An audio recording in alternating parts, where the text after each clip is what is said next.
Уставната судика Кацарска веќе ја потпишала одлуката за укинување на линарното зголемување на пензиите, кажа премиерот Христијан Мицкоски на денешната собраниска седница за пратенички прашања.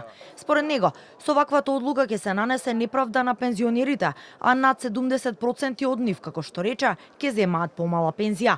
Целта на линарното зголемување беше да се зголеми стандардот на пензионерите и на тој начин да се намали степенот на сиромаштија, нагласи Мицкоски.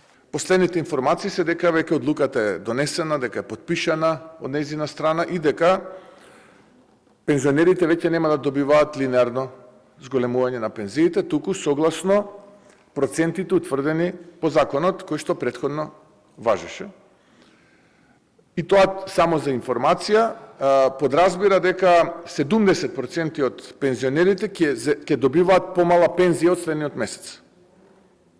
Поради оваа иницијатива на оваа судика која што е дел од Уставниот суд.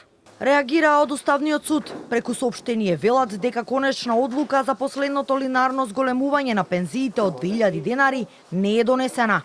Во тек е втората фаза од постапката, во која се бараат мислења од доносителот и од предлагачите на законот, пошто ќе следува конечна одлука. Јавноста ќе биде известена кога овој предмет ќе биде ставен на седница за гласање, велат од Уставен. Во однос на прашањата дали Уставниот суд поведе постапка за сите линарни покачувања, кои досега беа исплатени на пензионерите, од Уставен повторуваат дека нема да се преиспитуваат одредбите, кои го опфаќаат зголемувањето на пензиите од по 2500 денари во септември 2024 и март 2025 година, бидејќи тие членови повеќе не се дел од правниот промет.